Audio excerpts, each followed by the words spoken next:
Olá, meu querido e minha querida, bem-vindos ao Literatura Viral, podcast em que eu discuto literatura e epidemias.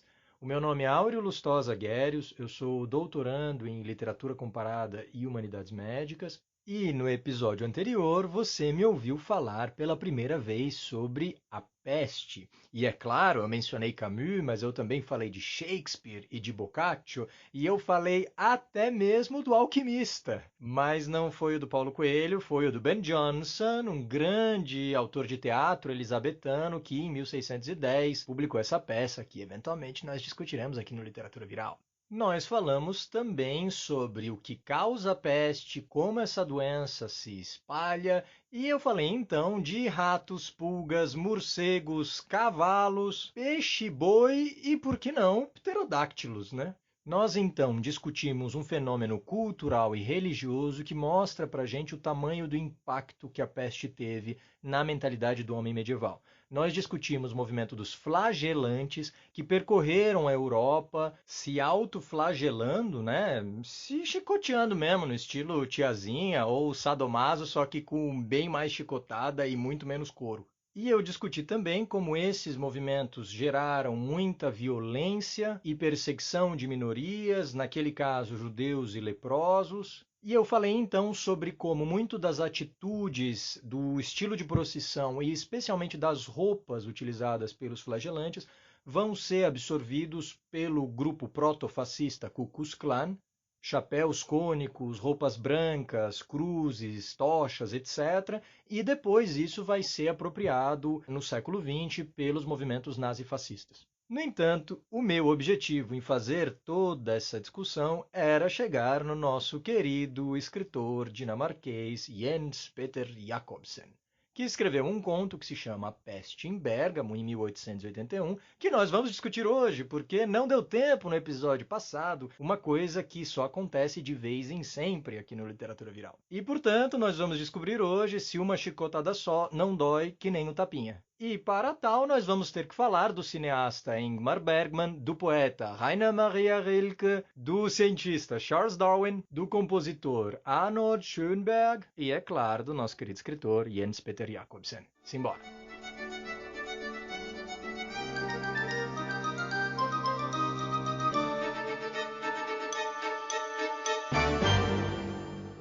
Pois bem, senhoras e senhores, aqui estamos nós no 23º episódio do Literatura Viral. E nessa altura do campeonato, eu imagino que você já tenha percebido que eu sou meio mal-humoradinho, que eu tenho um rancorzinho da maioria das obras de história da literatura universal. E isso acontece porque a gente não consegue concordar o que significa a palavra universal.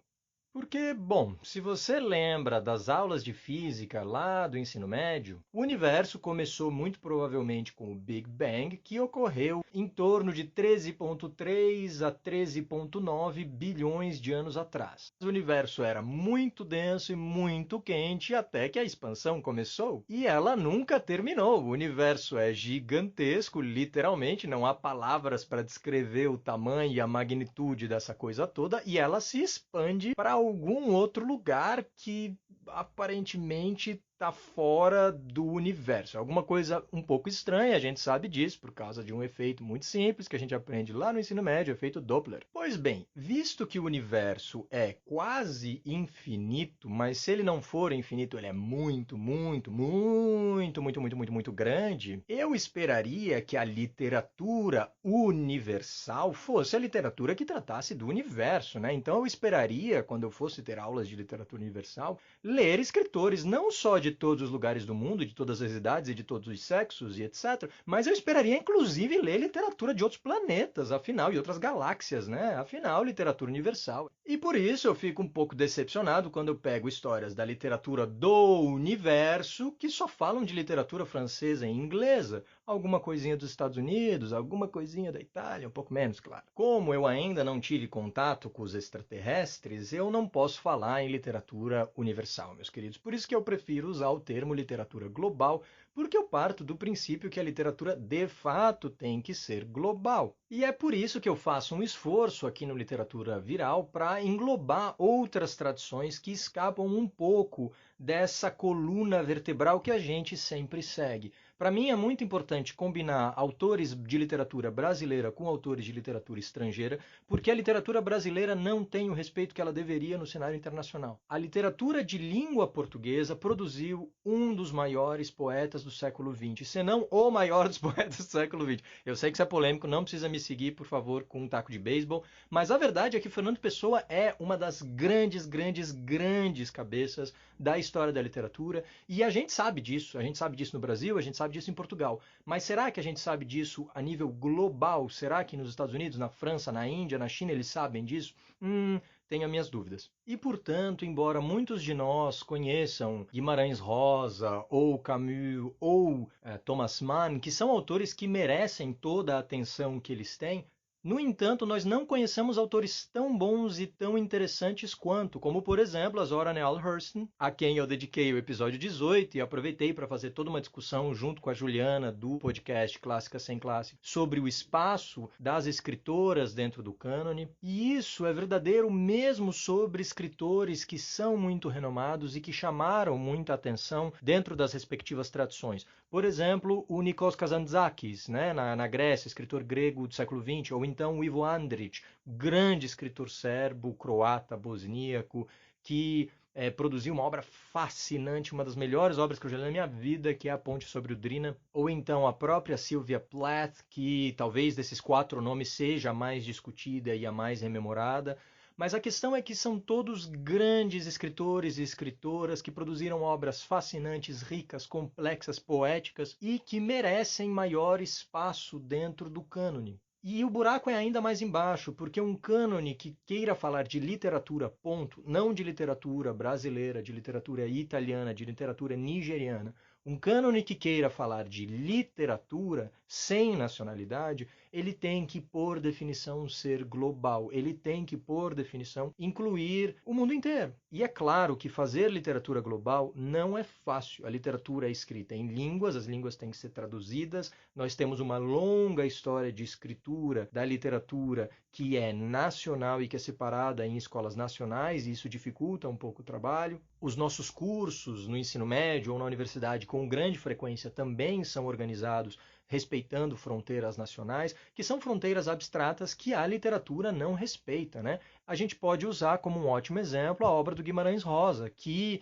influenciou muitíssimo a produção em língua portuguesa na África, né? O Mia Couto no Moçambique, ou outros escritores como o Pepe Tela, ou o José Luandino Vieira em Angola, né? E tantos outros vão olhar para o Guimarães Rosa, por exemplo, e para as vanguardas da literatura brasileira para se inspirar, para desenvolver a sua linguagem local e para recriar uma tradição de literatura em língua portuguesa, mas que seja autóctone e autônoma. Portanto, a literatura não respeita essas fronteiras de Estado-nação, nem a literatura, nem a pintura, nem nenhuma forma artística. E eu poderia dar ainda um outro exemplo dentro da literatura brasileira, que é a influência que autores franceses ou ingleses exerceram sobre o nosso querido Machado de Assis. Os romances de tradição realista da França, pensem Balzac, Stendhal, Flaubert, são uma grande influência sobre a obra do Machado. Assim como uma obra fundamental da literatura inglesa, né, o Tristram Shandy, que é de 1759, do Sterne, que é uma grande influência também sobre a dicção machadiana. Então vejam que 2 das grandes linhas de influência sobre um dos maiores escritores brasileiros de todos os tempos não são brasileiras, na verdade. E quando a gente se obstina a estudar o Machado em isolamento, a gente vai perder muitas das nuances muito interessantes, porque ele está dialogando com alguém. E esse diálogo é muito fértil e revela muitas coisas sobre o projeto estético do Machado. É por isso que eu gosto muito da literatura comparada e eu adoraria ver a literatura comparada sendo mais estudada de modo global. De novo, isso não é fácil de fazer e mesmo quem tenta ativamente fazer isso acaba tendo que fazer muitas concessões, né?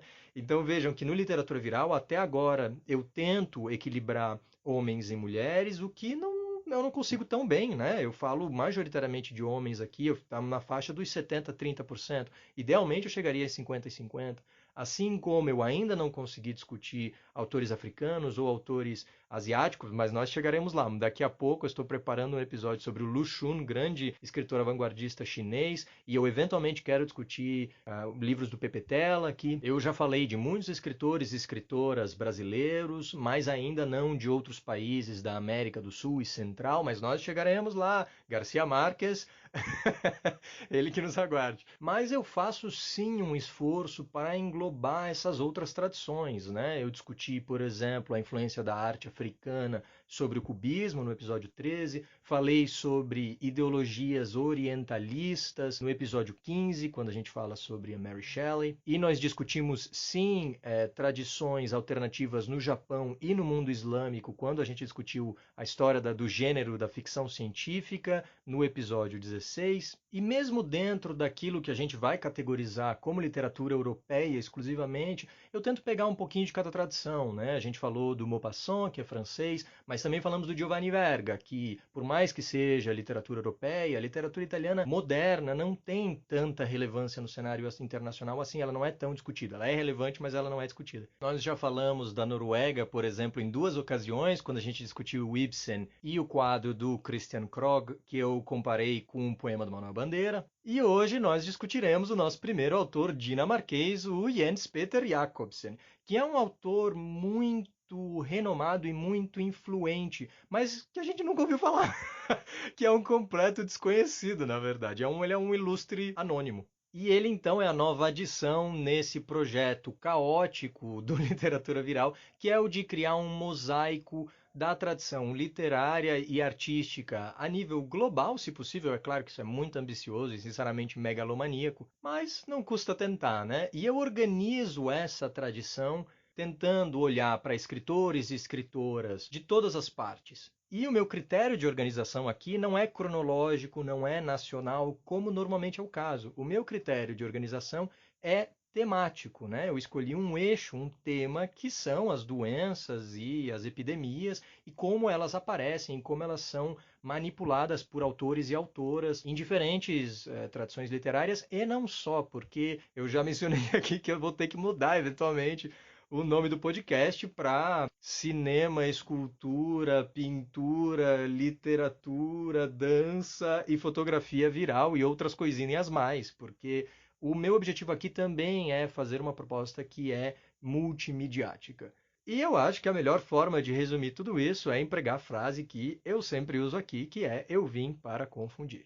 E o Jens Peter Jacobsen é um ótimo exemplo dessa confusão, porque ele influenciou um número bastante significativo de escritores do final do século XIX e início do século XX, e artistas que teriam um impacto muito grande na tradição literária.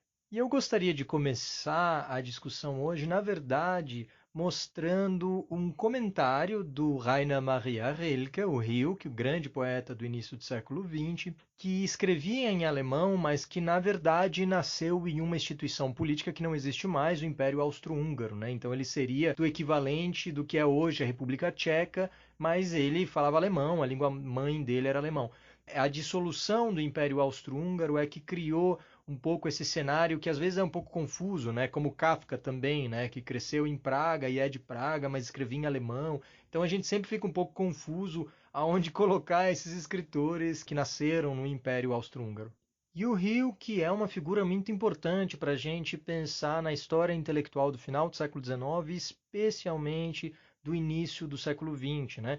Ele teve relações com outros artistas que são grandes nomes também, né? Ele foi secretário do Rodin, por exemplo, e foi muito próximo do Paul Cézanne. Ele, inclusive, foi para a Rússia em duas ocasiões diferentes para encontrar a Lou Andrea Salomé, que é uma filósofa, ensaísta, poeta, romantista fascinante desse momento de transição do século XIX para o século XX e que dialogou com as grandes mentes do seu tempo, por exemplo, com o Nietzsche ou com o Freud. O próprio Nietzsche, no Ecce Homo, que é a sua autobiografia filosófica, né, ele reconhece a influência da Lou Andrea Salomé na composição do Assim Falou Zaratustra, por exemplo. E ela exerceu uma influência considerável também sobre o Rilke, tanto que ela convenceu ele a mudar o primeiro nome dele de René para Rainer, porque soaria mais germânico e masculino. E ela também fez outras coisas pelo Rilke, como, por exemplo, apresentar ele para o Tolstói. Olha só que grande encontro, né? Meu Deus do céu, queria estar eu lá tomando um chazinho e só observando. Na segunda viagem, ela apresentaria para ele o Boris Pasternak, sim, o autor do Doutor Zhivago. Então, assim, era um diálogo de pesos pesados ali, né? Não era brincadeira, não. E o Rilke escreveu muitas obras de relevância, né? Entre elas, o Livro das Horas, né, das Studenbuch, que foi publicado entre 1899 e 1903, mas ele é especialmente famoso pelas elegias de Duino, né, Duinese Elegien, que é de 1922, e nesse mesmo ano os sonetos para Orfeu, Sonete an Orpheus, e também é bastante famosa no Brasil uma pequena coleçãozinha de cartas, na verdade, que são as cartas a um jovem poeta, que ele trocou com um poeta que estudou na mesma escola que ele, na mesma academia militar, e foi publicada então póstumamente em 1829. E eu falei tudo isso porque uma dessas cartas me interessa, a segunda, em que o Rilke se encontra em Viareggio, próximo de Pisa, em 5 de abril de 1903. E ele diz para o seu caro amigo, que na verdade ele nem sequer conhecia, né? Ele só dava uns conselhos mesmo, porque foi o moleque que escreveu para o Rilke em primeiro lugar, né? E nessa segunda carta, o Rilke então vai dizer algumas coisas para ele, a carta não é muito longa, e ele termina dizendo: a segunda coisa que eu quero lhe dizer hoje é o seguinte: de todos os meus livros, eu considero apenas alguns indispensáveis. E dois deles estão sempre comigo aonde quer que eu vá. Eles estão aqui agora ao meu lado: a Bíblia e os livros do grande poeta dinamarquês Jens Peter Jacobsen. Você conhece os trabalhos dele? É fácil encontrá-lo e em uma ótima tradução. Procure o livro de contos chamado Seis Histórias e o seu romance Niels Lune e comece pela leitura do conto Manhã. Um novo mundo se revelará a você, a alegria, a abundância, a inconcebível vastidão do mundo. Viva por algum tempo nesses livros, aprenda deles o que você acha que é importante aprender, mas acima de tudo, os ame. Esse amor vai ser retribuído milhares e milhares de vezes o que quer que aconteça na sua vida. Eles serão alguns dos fios mais importantes a tecer as suas experiências, frustrações e alegrias. Se eu tivesse que dizer quem me deu a maior experiência da essência da criatividade, da profundeza e da eternidade, há apenas dois nomes que eu mencionaria: Jacobsen, o grande, grande poeta, e Auguste Rodin, o escultor que não encontra igual entre todos os artistas que estão vivos hoje. Muito sucesso em seu caminho, seu Rainer Maria Rilke. Então, basicamente, na visão que o Rilke apresenta aqui, o Jens Peter Jacobsen não tem igual nesse planeta. Ele está na mesma categoria que somente um outro artista, que é o Rodin. E a influência não para por aí, porque em 1910 o Rilke publicou os Cadernos de Malte Loritz Brigge, Die Aufzeichnungen des Malte Loritz Brigge, e que é a única novela, o único texto em prosa ficcional que o Rilke publicou, e que é enormemente influenciada por uma outra novela, um romance, se a gente quiser, escrita pelo Jens Peter Jacobsen, que se chama Niels Lune, que é o nome do personagem principal. Esse romance está traduzido para o português, uma edição da Cosac Naif de 2011, mas que é um pouco difícil de encontrar porque está fora de estampa. E esse romance, o Niels Lune, foi publicado em 1880, um aninho antes do conto que a gente vai discutir hoje. E ele é um romance de formação em que a gente acompanha um jovem ateísta e todas as suas aventuras na vida, e que quase sempre são trágicas.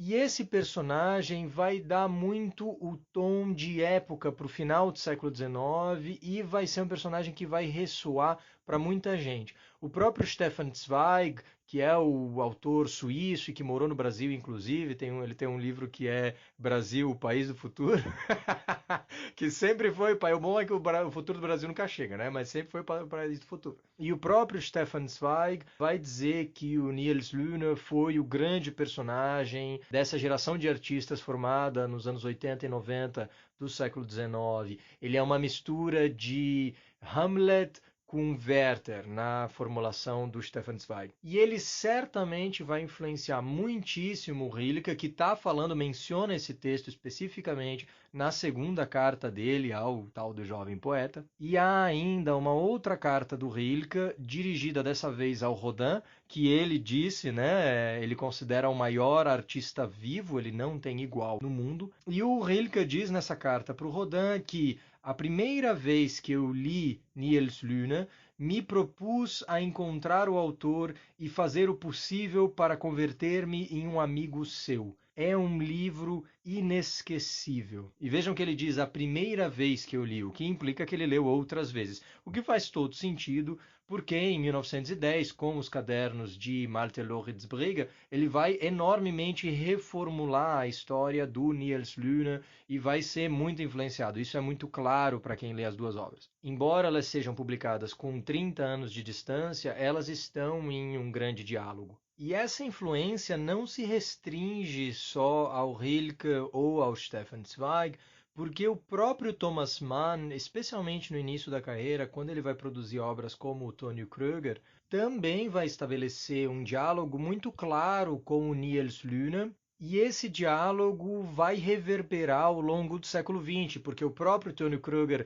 que é uma novela de 1903, tem a sua contraparte numa outra obra do Thomas Mann de quase 10 anos depois, que é o de 1911, O Morte em Veneza, que é uma obra fundamental para o século XX, né? Então, essa influência sobre esses grandes autores acaba entrando no seio do século XX e vai continuar tendo uma longa tradição.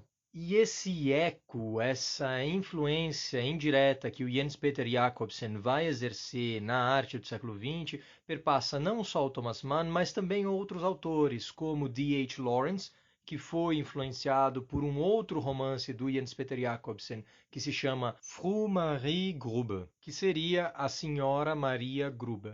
Ou ainda na obra do compositor Arnold Schoenberg, que musicalizou alguns poemas do Jens Peter Jacobsen que se chamam Göre-Lieder, as canções de Göre.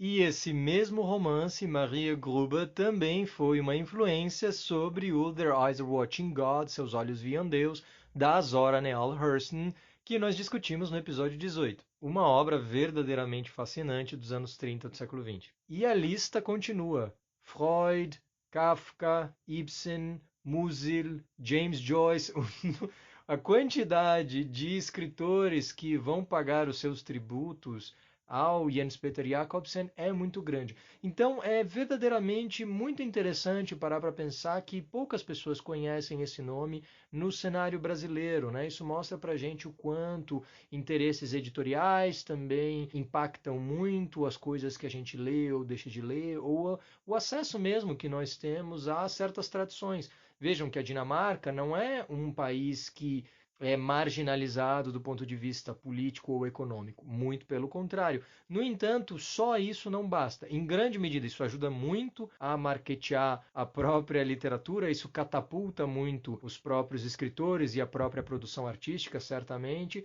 mas aparentemente não é o suficiente, né? Porque pouca gente ouviu falar desse e outros artistas dinamarqueses. Pois bem, e vocês sabem que aqui no Literatura Viral eu não me dedico particularmente à biografia dos escritores e escritoras, mas nesse caso era particularmente relevante falar disso para a gente pensar no legado e na influência que o Jens Peter Jacobsen teve. Mas há ainda duas coisas que eu gostaria de dizer antes de a gente passar para o texto especificamente. A primeira delas é que o Jens Peter Jacobsen era também um cientista, ele é um botânico respeitado durante seu tempo, descobriu várias espécies e fez contribuições científicas importantes, mas acima de tudo ele é o tradutor do Charles Darwin para o dinamarquês. Ele vai traduzir A Origem das Espécies do Darwin, né, que foi publicado originalmente em 1859. Ele vai fazer a tradução desse texto 12 anos depois, em 1871. Então, durante 2 anos ele vai trabalhar nessa tradução, que vai ser publicada aí entre 1871 e 1873. E logo em seguida, um ano depois, em 1874, o Jens Peter Jacobsen também vai traduzir o Descent of Man, né, a descendência do homem, que é de 1871. Então é um livro bem mais recente do que o Origin of Species. E todos nós estamos habituados a ouvir sobre o grande impacto cultural, religioso, científico, intelectual e artístico que foi a publicação da Origem das Espécies, The Origin of Species, em 1859. Mas é muito interessante pensar que na Dinamarca, uma das figuras centrais, um dos autores indispensáveis para o desenvolvimento da literatura modernista, experimental, as vanguardas europeias, etc., vai ser também alguém que está modernizando a ciência dinamarquesa, né? E trabalhando para a modernização da inteligência nacional através da versão do inglês para o dinamarquês, que naquele contexto histórico o inglês ainda não é a grande língua franca universal, né, internacional. Esse espaço de língua franca era, na verdade, disputado pelo francês, o alemão, o inglês, né?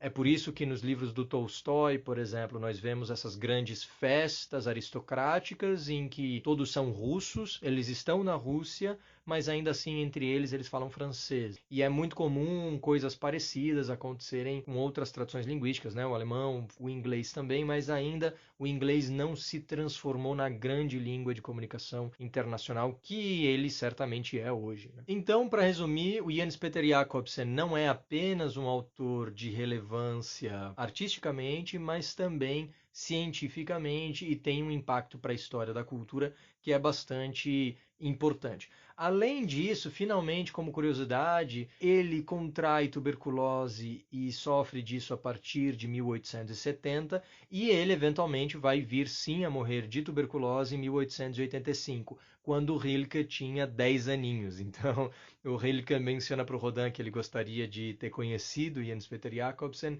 mas esse encontro certamente nunca aconteceu, até porque o Rilke era muito novinho para ler coisas tão densas, enquanto o Jens Peter Jacobsen ainda estava vivo e depois não dava mais, né? Mas fica aí mais um exemplo de um artista cuja vida foi ceifada por essa doença.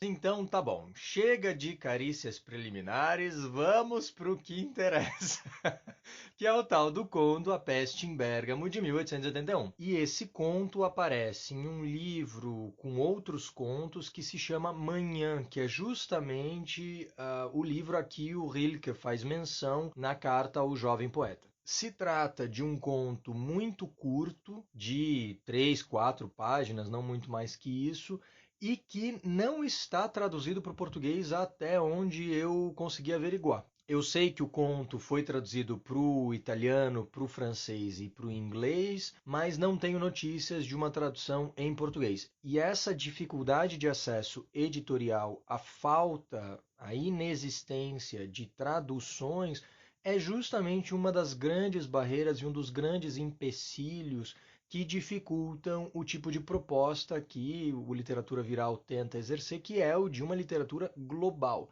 O mercado de livros brasileiros levou muito tempo para começar a se interessar de traduzir de outras línguas, né? É difícil a gente encontrar textos que sejam traduzidos, não sei, do árabe ou do dinamarquês ou do coreano ou do húngaro diretamente. Isso começou a ser feito talvez nos últimos 20 anos. Muitas vezes essas traduções, quando eram nos anos 50, 60, traduções de obras que fossem de outras línguas que não do eixo central, alemão, francês e inglês, normalmente eram traduzidas indiretamente. Então aconteciam casos grotescos em que a gente encontrava editoras que tinham a cara de pau de colocar na contracapa do livro O Idiota, de Dostoiévski, traduzido do original francês Le Idiot. Eu tinha uma vaga impressão que o Dostoiévski era russo, né? Mas ele deve ser que nem os personagens do Tolstói, que aparentemente também gostava de escrever em francês, né? E eu menciono esse fato só para a gente lembrar que a gente tem que sim levar o mercado editorial em consideração na hora de estabelecer quais autores merecem ser lidos e quais têm maior valor do que quais,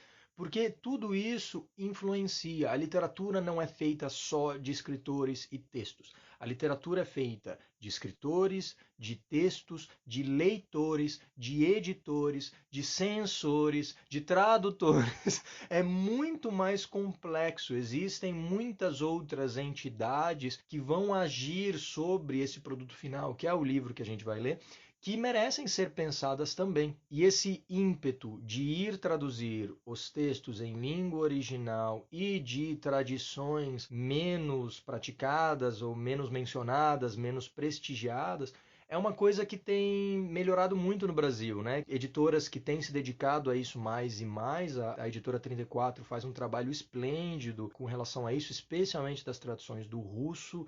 A saudosa Kozak Naif, né, que infelizmente não existe mais, fazia também não só um trabalho gráfico esplêndido, mas todo esse trabalho de curadoria editorial e de tradução e de comentário que realmente era muito, muito bom e fora da curva dentro da editoração brasileira. Há muitas outras, eu fico muito feliz de ver que o mercado está melhorando, mas há muito a ser feito ainda. Então, essa é a primeira vez que eu vou discutir um texto que não está traduzido. Eu vou me referir a ele em português, mas eu vou traduzir a partir de língua estrangeira. Nesse caso, eu estou usando o texto em francês, La Peste de Bergame. E o texto já começa de uma forma algo familiar. Se você lembra lá do meu episódio número 3, em que eu falei do João do Rio, e depois, se você for ouvir o meu episódio 19, em que eu falei sobre a nossa querida e maravilhosa Diná Silveira de Queiroz e o romance dela, Floradas na Serra, eu mencionei como os contos e as obras que tratam de epidemias tendem a começar no meio da ação e eles adoram começar com referências à fumaça, a miasmas, à poluição que se imaginava causavam doenças. E o Jens Peter Jacobsen não é exceção, porque a primeiríssima frase desse conto é: a velha Bérgamo ficava situada no alto da colina, circundada de uma cinta de muralhas, e a nova Bérgamo embaixo, aberta a todos os ventos. Então vejam, de cara a gente já começa com uma referência geográfica: Bérgamo, cidade da Itália, a uns 40, 50, 60 quilômetros de Milão, próxima do Lago di Garda, que é uma das coisas mais maravilhosas da Itália, que pouca gente vê, mas é lindo. E essa cidade, que é muito, muito bonita, foi parte do grande império comercial de Veneza, etc., é efetivamente construída no topo de uma colina. Então você tem, na verdade, duas cidades: a Bérgamo Alta e a Bérgamo Baixa. E a mais antiga é a Bérgamo Alta, por motivos de defesa, né? E depois, quando a colina foi toda tomada, não tinha mais para onde se expandir, então ela se expandiu para baixo. E essa é a distinção com que o conto começa: a Bérgamo Velha e a Bérgamo Nova. E o que ele diz? Que a Bérgamo Nova, por estar na planície, estava aberta a todos os ventos. Faz só 2 episódios que eu discuti um filme do Estúdio Ghibli que se chama Vidas ao Vento e que tinha tudo a ver com miasmas e tuberculose. Então você já sabe aonde eu quero chegar. Porque qual é a segunda frase desse conto? Um dia a peste surgiu na Cidade Nova e fez estragos assustadores. Fica aqui subentendida uma relação de causa e consequência. A cidade está aberta aos ventos, único dado que a gente tem sobre a Cidade Nova. Qual que é o próximo dado? Na Cidade Nova surgiu a peste. Em um contexto, 1881, em que a única bactéria que afeta seres humanos é a Mycobacterium leprae, descoberta pelo Hansen em 1873, é no ano seguinte à publicação desse conto que o Robert Koch vai descobrir o bacilo da tuberculose, e aí em 1883 que vão descobrir a bactéria da cólera, o Vibrio cholerae. Então, a gente está no início da revolução bacteriológica, já se sabem que os micro-organismos causam doenças, mas a maioria de doenças descobertas até esse momento são de plantas ou animais, não muitos patógenos humanos ainda. Independente disso, a teoria dos germes ainda não foi absorvida pela cultura popular. A cultura popular, na verdade, vai preservar a ideia dos miasmas até o início do século XX. E, portanto, esse conto publicado no mesmo ano em que o Christian Krog pintou A Menina Doente, que a gente discutiu no episódio 20, também, assim como a pintura do Krog, vai preservar a ideia dos miasmas 100%. Não existe referência aos germes aqui ainda. Ainda que o Jens Peter Jacobsen fosse um cientista e talvez soubesse dessas discussões. Então, essa ausência é algo interessante nesse contexto. E aí começa a receita de bolo dos contos que falam sobre a peste, né? No início se falou sobre os ventos e miasmas e logo em seguida sobre os grandes efeitos que a peste vai ter na população.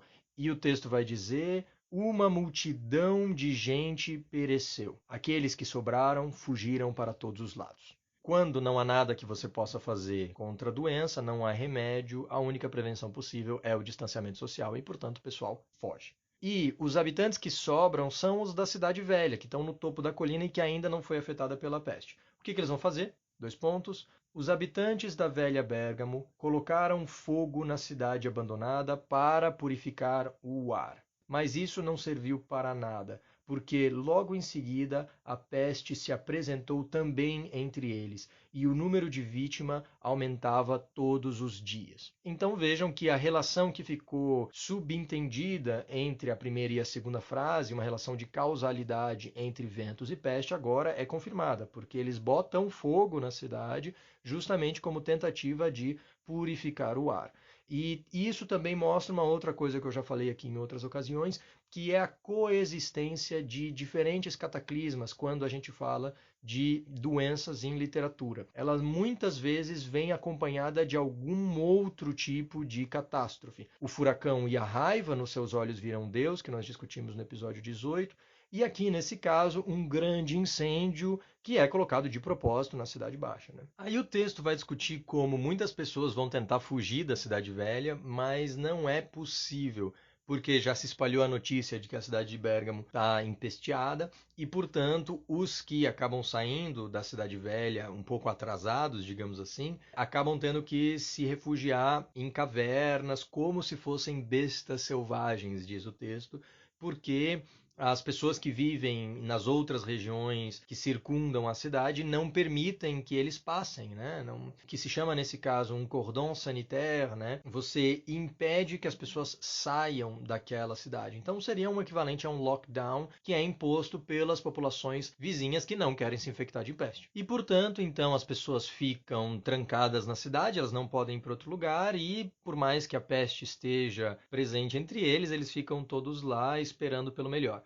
E aí o texto vai mostrar como, no início da epidemia, diz o texto, as pessoas se organizaram para agir pelo melhor e buscando o bem comum. Velava-se para que todos os corpos fossem apropriadamente enterrados e também para que todos os dias grandes fogueiras fossem acendidas em praças públicas para limpar as ruas. A distribuição de genevra e vinagre era feita regularmente aos pobres. Isso é muito curioso, porque genevra é uma bebida da Holanda que é o pai do gin. O gin, né, a bebida tradicional da Inglaterra, que na Índia, ao longo do século XVIII e XIX, era misturado com o quinino, justamente para produzir um drink, gin tonic, que era um pouco mais palatável, era uma forma de se medicar e se prevenir contra a malária. Aqui, a Ginevra, que é o antepassado do gin, aparece sendo entregue aos pobres junto com o vinagre. E provavelmente essas duas coisas aqui são compreendidas juntas como antissépticos, na verdade. Talvez você tenha aí uma tia meio hippie ou um amigo que gosta de abraçar árvores que, por exemplo, limpa a casa com vinagre ou lava o cabelo com vinagre, etc. Então, esse produto foi sim usado como antisséptico em alguma medida durante muitos anos, na verdade, ainda é usado até hoje, né? E então a cidade se organiza e várias medidas são tomadas no melhor interesse do bem comum, né? Enterrar os mortos, acender fogueiras para purificar as ruas e distribuir aos pobres mantenimentos necessários. E o texto continua: mas acima de tudo, manhã e noite, sozinhos ou em procissão, todos os dias as igrejas eram visitadas e eram dirigidas a Deus preces incessantes. Todas as noites, quando o sol desaparecia por trás da montanha, os sinos elevavam em direção ao céu as súplicas de suas vozes gigantescas. O jejum era prescrito e as relíquias estavam constantemente expostas sobre os altares. Até que um dia, já ao fim dos mantenimentos, da varanda da prefeitura, com seus tambores e trompetes, a Virgem foi declarada protetora perpétua da cidade. Mas tudo isso não servia para nada. Tudo parecia igualmente inútil. Então, o que nós acabamos de ver aqui, existe todo um movimento de devoção pública. As relíquias dos santos estão expostas 100% do tempo. Lembremos que as relíquias só saem das igrejas em ocasiões especiais. Isso aconteceu agora mesmo durante o corona, em que uma das cruzes do Vaticano lá foi exposta e o próprio Papa foi lá rezar. Existem notícias sobre o assunto, quem quiser vai olhar. Coisa que é muito curiosa, porque a adoração das relíquias em tempos turbulentos é uma verdade na Idade Média, é uma verdade no século XIX, é uma verdade no século XXI. Coisa que mostra pra gente que esse nosso hábito de olhar para trás como se a história tivesse acabado e ela fosse só uma preparação, um aquecimento para coisa de verdade, que são os dias de hoje, não é nem um pouco por aí, né? A história está muito bem, obrigado, e ela continua hoje, e todos esses grandes fenômenos que não começaram sequer no século XIV, eles têm uma história muito mais longínqua e é tão velha quanto os seres humanos, continuam agindo e continuam na sua plenitude hoje em dia. Então há esse florescimento, essa ressurreição religiosa, e as pessoas rezam constantemente, sozinha, em grupo, há procissões, as relíquias estão à mostra e, inclusive, como uma medida extrema, a santa é proclamada defensora perpétua da cidade. Já na finaleira, né, quando os mantimentos já estão quase acabando. Tudo isso é feito de forma a invocar a misericórdia divina para que ela poupe a cidade. Então é exatamente o mesmo tipo de pressuposto que vai gerar o movimento dos flagelantes que nós discutimos no episódio anterior, como preparação para esse conto. Toda a ideia de autoflagelação, mutilação, negação da carne, um certo ideal ascético, né, de que a austeridade, de que a dor, a punição, o sofrimento vão redimir os pecados. Só que essa dor e esse sofrimento eles têm que ser auto-infligidos justamente para mostrar para a divindade, como se ela precisasse, né? Mas enfim, o ímpeto sincero no fazê-lo. Que não é sincera coisa nenhuma, né? Porque toda essa autoflagelação, todo esse, tu me faz um favor, tu me dá uma chicotada aí, mas capricha, tá? Tudo isso não vem do nada, né? Tudo isso só acontece porque agora nós temos uma grande calamidade, a peste.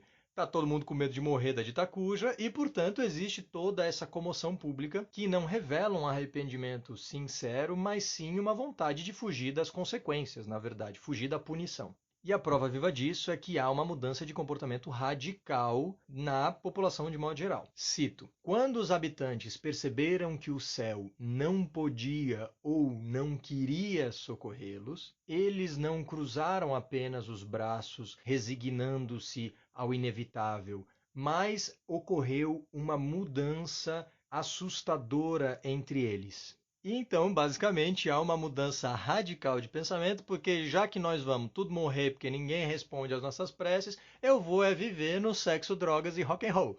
E então a multidão, que até agora foi pudica, carola, bela, recatada e do lar, de repente vira serelepe, traquina, sapequinha e fica mais louca que o padre do balão. E aí o texto diz: todo pecado oculto foi revelado. Era como se uma segunda peste tivesse chego, desencadeando de um lado e de outro a devassidão das almas, enquanto que a primeira assolava os corpos. Então nós temos duas pestes, né? A peste biológica, real, doença causada pela Yersinia pestis, uma bactéria, e uma peste metafórica, uma peste da falta de coesão, da falta de apoio, da falta de cuidado pelo próximo e da grande devassidão dos pecados, etc. Continua o texto. Atos inacreditáveis aconteciam e a perplexidade era monstruosa. O ar ressoava de injúrias e blasfemas, de gritos e de uivos de orgia, e os dias desses homens eram mais carregados de horrores do que a noite mais sombria de devassidão. E aí o texto vai enumerar uma série de coisas: festerê, cachaça, necromancia, feitiçaria, invocação do diabo. Eu taco fogo por um lado, o morre diabo por outro. E nisso toda a preocupação com o bem comum e com as outras pessoas se perdem e, portanto, é cada um por si, Deus por todos. Quer dizer, é cada um por si, né? Então vamos mudar a expressão. Vira um Deus nos acu. Só que também não dá, não. Fica como o diabo gosta, basicamente. E assim se cria progressivamente essa aura de conto de terror, de filme de terror, que a gente já viu, na verdade, lá no episódio número 5, quando a gente discutiu A Máscara da Morte Rubra, do Edgar Allan Poe, em que uma nova peste vermelha faz com que o príncipe Próspero, veja o nome, se reclua em um monastério, um mosteiro na Idade Média, que é mais ou menos o mesmo ambiente, a mesma época que o Jens Peter Jacobsen vai escolher para esse conto, e nesse ambiente eles vivem uma vida de banquetes, festas e devassidão, bailes, que é exatamente como o Poe vai colocar isso, como decadência. E é exatamente o mesmo contexto que a gente encontra aqui no Jens Peter Jacobsen, e aí a gente vai ver esses elementos de filme de terror aparecer, né? Necromancia, invocação de Satanás, mais para frente o odor dos corpos que não são mais enterrados é insuportável, corvos e abutres vão começar a ficar sempre circundando a cidade e vão ficar paradinhos, sentadinhos em cima dos muros, esperando as pessoas morrerem para se alimentar delas, etc. Então percebam que essa degradação moral comportamental é refletida em uma degradação, degeneração, corrupção, putrefação, caprichei no vocabulário aqui, hein?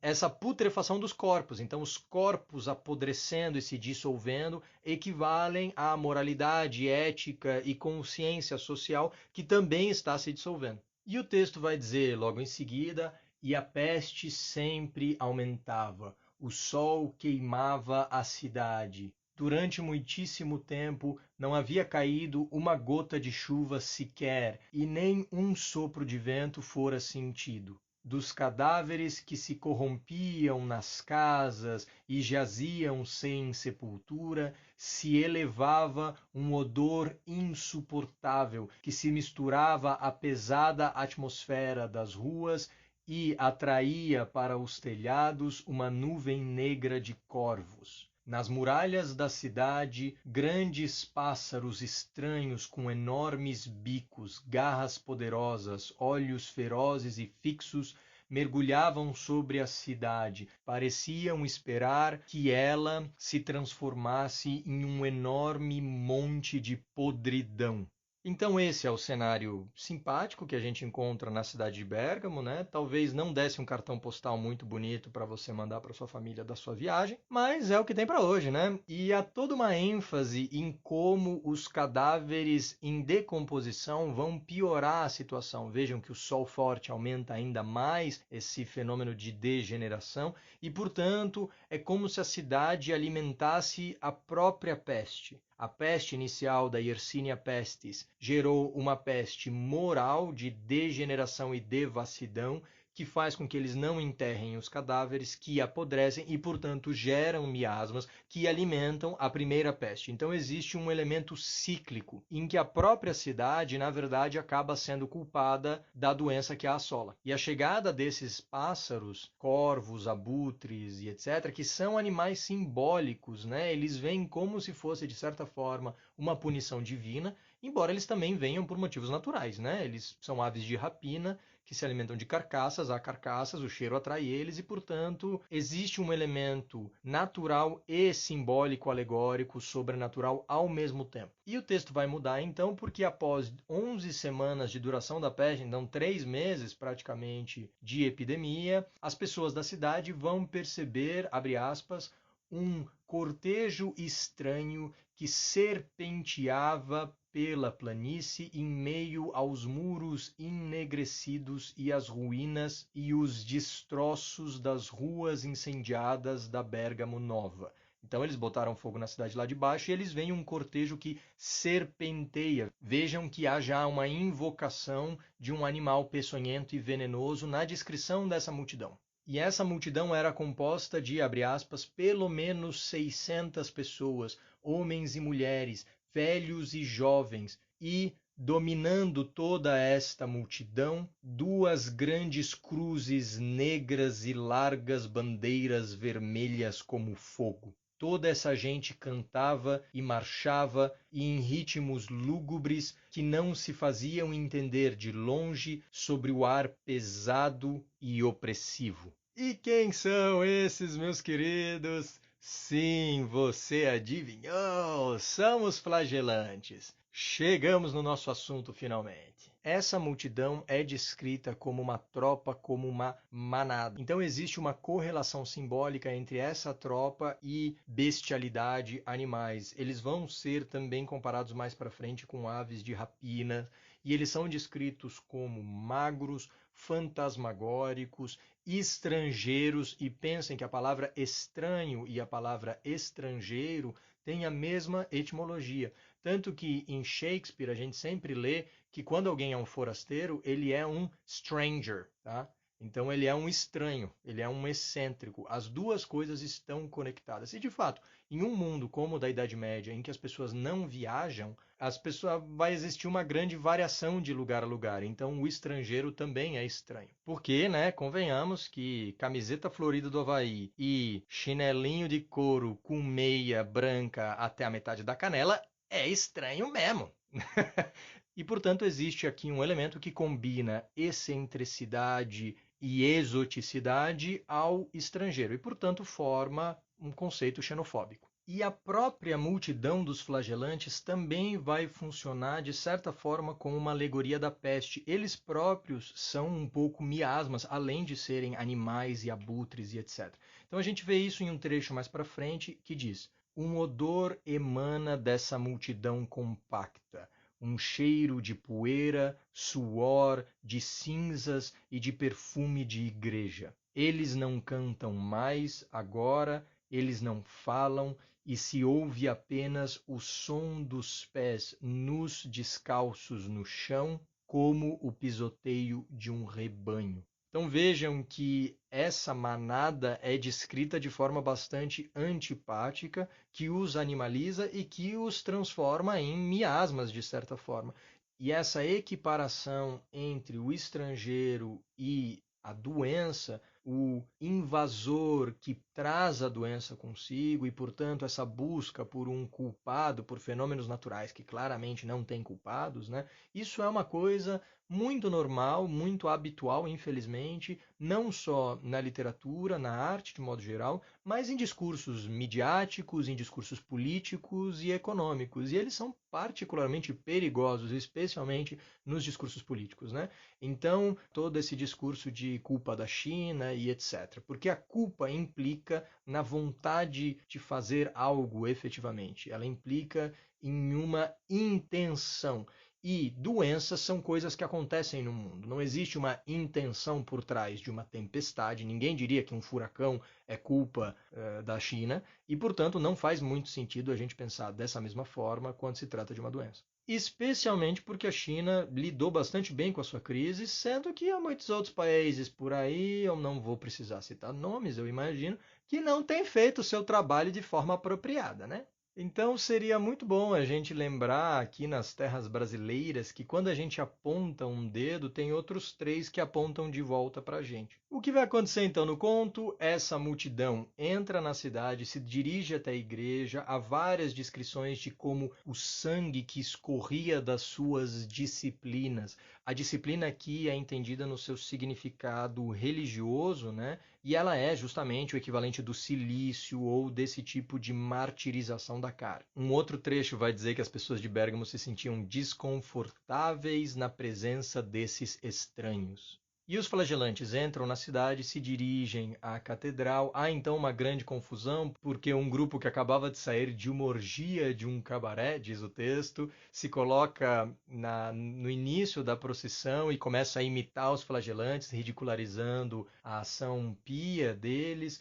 Em um outro momento dessa manifestação, os habitantes de Bérgamo atacam e espancam alguns dos flagelantes, porque aparentemente não era o suficiente a pessoa estar ali já se chicoteando, ela precisava ainda tomar umas pauladas. E embora a procissão seja atacada, ela continua normalmente, pacificamente, na verdade fazendo genuflexões e continua rezando, e enquanto que a população vocifera e grita contra eles, né? Então há todo um furdunço, esse circo todo continua por um bom tempo, a descrição é bastante longa e interessante, e ela revela inclusive o pensamento de alguns dos flagelantes. Há uma frase muito interessante que é: cada um dos corpos se oferecia a Deus em sacrifício. Ah, se eles pudessem pelo menos colocar-se em pedaços diante dos seus olhos. E essa segunda frase, ah, se eles pudessem, pelo menos, etc., é uma frase que indiretamente remete ao pensamento dos flagelantes. Ela está na voz do narrador do conto,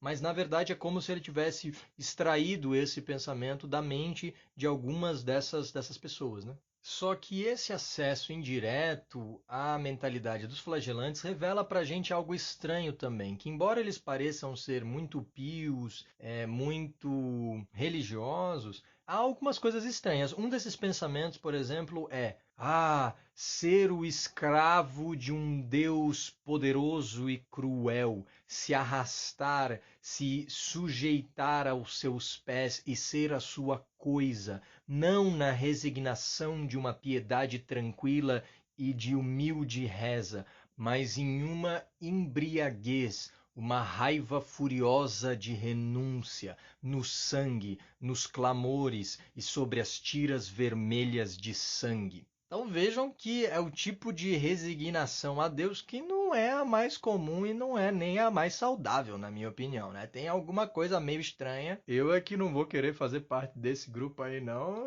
As minhas costinhas aqui estão muito bem, obrigado. Não precisa de chibatada. E essa violência dos flagelantes é muito gráfica e progressivamente vai conquistando a surpresa e até um pouco a admiração dos moradores da cidade. Eles vão chegar à igreja, vão todos entrar, inclusive os moradores, e vão começar uma missa que, na verdade, é uma missa um pouco paródica, porque não segue a forma tradicional do culto religioso. E então um dos flagelantes, um monge branco como mármore, vai fazer um sermão na igreja. E ele começa com um tom religioso, algo normal, pio, etc., mas logo a gente percebe que tem alguma coisa muito errada com esse sermão.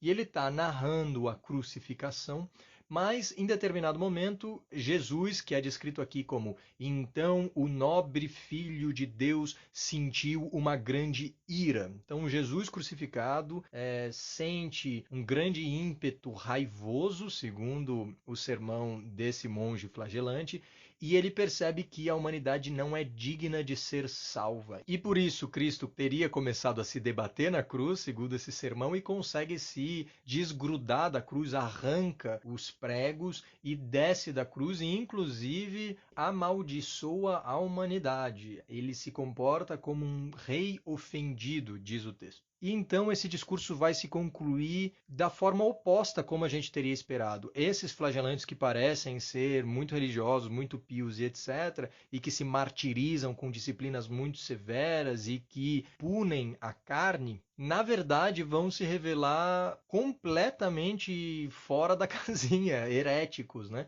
Porque o discurso do monge se conclui, na verdade, negando o sacrifício da crucificação e, portanto, ele termina dizendo, repetindo 3 vezes: Cristo não morreu por nós na cruz, Cristo não morreu por nós na cruz, Cristo não morreu por nós na cruz.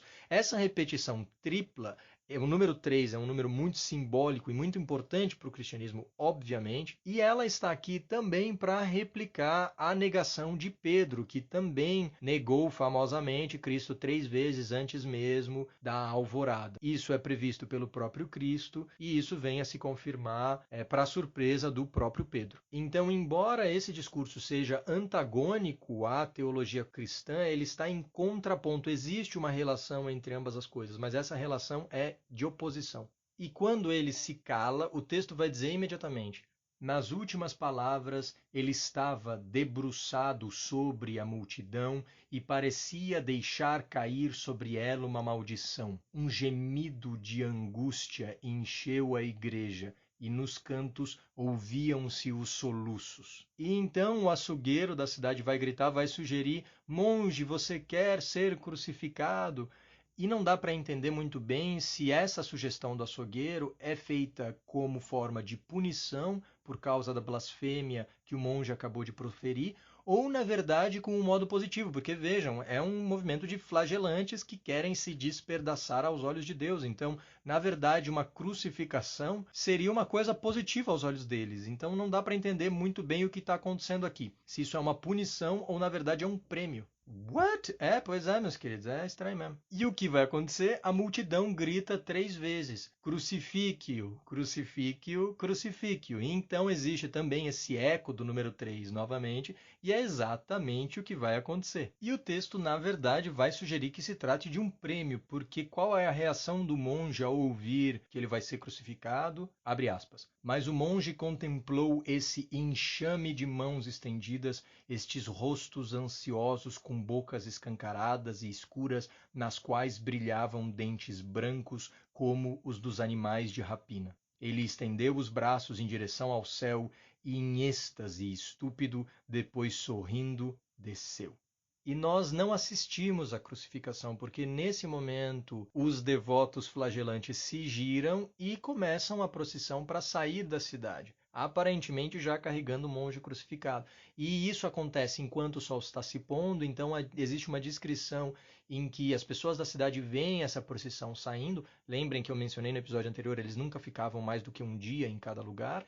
E então eles vão embora e atravessam novamente as ruínas da cidade incendiada, carregando as suas bandeiras, que são descritas como tendo a cor do fogo, né? E o sol está se pondo, e o texto vai dizer como as sombras das cruzes se projetam muito claramente sobre os muros da cidade, até que no momento em que a procissão desaparece no horizonte, é o mesmo em que o último raio do sol desapareceu. E então isso encerra a participação dos flagelantes nesse conto muito do estranho. E é isso que temos para hoje, meus queridos, mas nós não terminamos a análise desse conto ainda, porque no futuro eu pretendo fazer um episódio sobre o sétimo selo do nosso querido Ingmar Bergman, e agora eu me ferrei porque eu tentei aprender a pronunciar esse treco, mas é impossível. Det sjunde inseglet. Det sjunde inseglet. Então, aí está, senhoras, o sétimo selo em sueco, escapa às minhas capacidades linguísticas, me desculpem. E esse filme, de 1957, é um dos grandíssimos clássicos da história do cinema e fala sobre a peste negra, então eu vou analisá-lo aqui futuramente. E nós vemos também uma procissão de flagelantes e também um sermão muito interessante proferido por um desses devotos extremistas. Então, nós vamos falar disso no futuro. Não se esqueça dos nossos queridos flagelantes. E eu tenho mais um recadinho para o episódio de hoje, porque na semana passada foi lançado um novo curso que foi elaborado por mim em colaboração com a Academia Médica, um curso que se chama A Medicina e as Artes, uma introdução às humanidades médicas.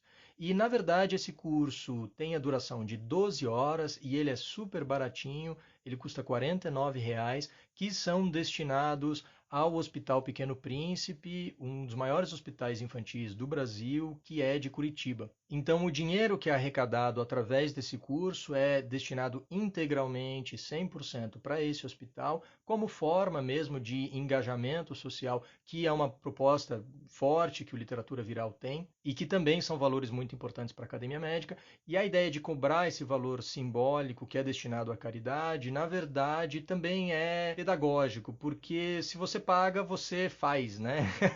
Então, essas aulas estavam todas disponíveis gratuitamente, são aulas abertas de palestras que eu dei a convite da Academia Médica, mas a gente percebeu que muitas pessoas não estavam acessando esse material. Então, alguma coisa muito estranha na mente humana, quando você oferece algo de graça, as pessoas não querem, daí você cobra um dinheiro e está sendo um sucesso de vendas. Também porque, como o dinheiro é revertido para uma causa muito interessante, existe esse elemento de pensar no outro, né? É o contrário do que aconteceu em Bérgamo, é o que acontece com esse curso. Então, quem se interessar, o curso oferece uma visão do que são as humanidades médicas na prática. Eu discuto tuberculose, eu falo sobre anatomia e a arte do renascimento. A gente tem uma aula sobre a imagem do cirurgião enquanto psicopata, mas também enquanto herói. Há várias aulas sobre animes, inclusive, 2 delas. Então, há muitos elementos sobre as humanidades médicas, a história das quarentenas, e há aulas que adotam um viés um pouco mais histórico, outras um pouco mais artístico, mas sempre de forma informativa, mais leve, porque você distribuir conhecimento, você pensar sobre questões fundamentais, filosóficas, importantíssimas, não implica em ter que ser chato, em ter que usar um vocabulário complicado, complexo e que não está à mão de todos. A arte, assim como a saúde e a doença, não são monopólios de grupos específicos. Elas dizem respeito a todos, elas são um patrimônio comum e, portanto, é importante que todos tenham acesso a isso. Fiquem à vontade, quem se interessar, o curso está no link da bio do Instagram, então entre no literatura.viral, entre no link, lá você vai encontrar um monte de coisas, uma delas é justamente esse curso, A Medicina e as Artes. E no próximo episódio nós vamos então falar pela primeira vez sobre esculturas. E eu vou falar, na verdade, sobre um monumento que se encontra em Viena, que se chama Die Pestsäule, a coluna da peste, que na verdade é um tipo de monumento que está também ligada de forma muito interessante às nossas queridas pandemias do século XIV. Então nos vemos no próximo marbórico e escultórico episódio do Literatura Viral. Até lá, meus queridos. Um abraço.